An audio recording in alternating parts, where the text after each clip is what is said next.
Salut la machine et j'espère que t'es au top. Bienvenue au Ask Matrix Show épisode numéro 22. L'émission dans laquelle tu poses les questions et moi j'y réponds.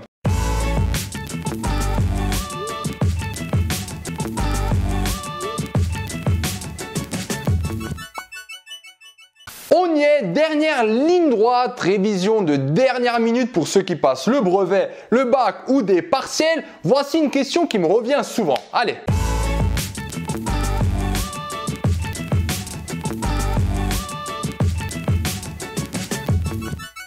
Voici une question essentielle. Alors, ce que je mets en avant, et je pense que ça, tout le monde a à peu près compris, quand on veut se préparer pour un examen, bac, brevet, peu importe, tu vas justement réviser avec des annales, c'est-à-dire des examens blancs. Parce que tu sais du coup ce qui risque de tomber à l'examen et toi, tu arrives, tu seras juste plus prêt.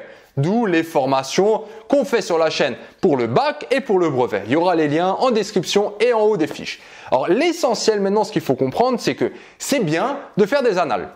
Déjà, c'est bien d'y arriver. Si tu n'y arrives pas, bon, de ce côté-là, je peux t'aider techniquement. Par contre, ce que je remarque, c'est que de manière générale, ces exercices d'annales, on en fait tous les soirs, ils sont compris, mais je vous sens quand même un peu galérer dessus. Et c'est vrai qu'on entend souvent, ouais, tout devient plus simple. C'est pas en fait que ça devient plus simple, c'est juste que le niveau baisse, donc ça reste tout autant difficile par rapport au niveau relatif, si tu vois ce que je veux dire. Alors où je veux en venir, c'est au point suivant.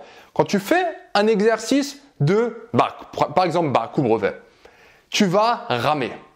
Vois ça comme ça. Tu vas vraiment difficilement avancer, t'avances, et d'un coup, si tout se passe bien, ou peut-être si tu as une correction ou quelqu'un qui l'a fait bien avec toi, tu vas arriver à la fin. Ouf. Le réflexe, c'est de dire « Ah, enfin, j'arrête ». Et voilà la grande erreur. Dis-toi que quand tu es à la fin de l'exercice, tu as fait l'essentiel d'un point de vue travail, mais tu n'as pas fait le plus important. Qu'est-ce que je veux dire par là? L'essentiel, bien sûr, c'est de faire tous les exercices. Donc, de faire, de voir comment ça se passe. En fait, ça, c'est quand vraiment tu as les mains dans la merde. Tu vois, tu es en train de faire la merde. Mais le plus important, c'est que tu prends du recul. Donc, tu vas regarder l'exercice et tu vas dire, qu'est-ce que j'ai fait là?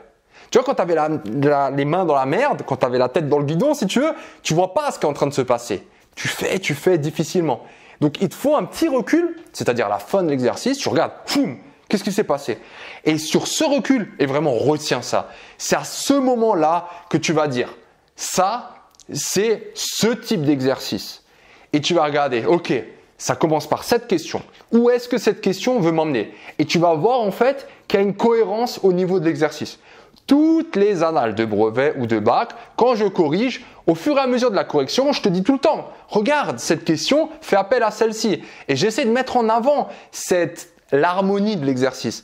Capte qu'il y a une équipe de professeurs qui font cet exercice et ils se disent on va faire ça pour l'aider, pour arriver après plus facilement là, etc., etc. Donc eux, ils veulent te guider à travers des questions. Tout ça a un sens. Quand tu es dans la merde, quand tu es en train de faire, tu n'arrives pas à comprendre ce sens. Une fois que tu as fini, tu vois, tu te reposes 30 secondes et après tu reprends tranquillement avec tes résultats. Et là, tu vas voir, genre, c'est comme une énigme qui se résout et tu vas voir, ah oui, en fait, j'ai fait ça.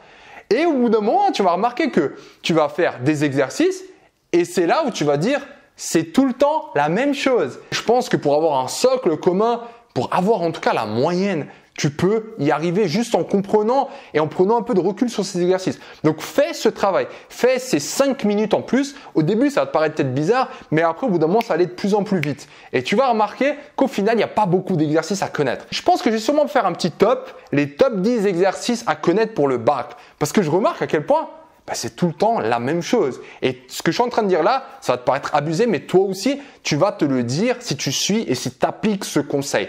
En tout cas, tous les soirs déjà à 19h, on le fait et je compte sur toi de le faire aussi de ton côté pour les autres sujets bac que tu as déjà fait. Voilà la machine, je pense que pour le coup, ça c'est un conseil en or. Si tu as des questions, pose-les-moi en commentaire et pense surtout à faire tourner cette vidéo pour tous tes potes. Je suis aussi content des énormément de retours que j'ai eu par rapport à l'épreuve de CE. Apparemment, le partage vous a vraiment plu. Nickel les machines, je suis content que vous avez réussi grâce à un système d'entraide d'assurer en tout cas pour la plupart d'entre vous ces 4 points qui vont être précieux pour le bac. Et merci encore à tous ceux qui soutiennent justement la formation gratuite en partageant massivement et aussi grâce aux donations sur Tipeee. Je te dis à ce soir la machine, 19h justement pour la suite des lives. Bac, S, ES, L, STI 2D, bref tout ça. Venez, on va faire des maths ensemble, ça va être top.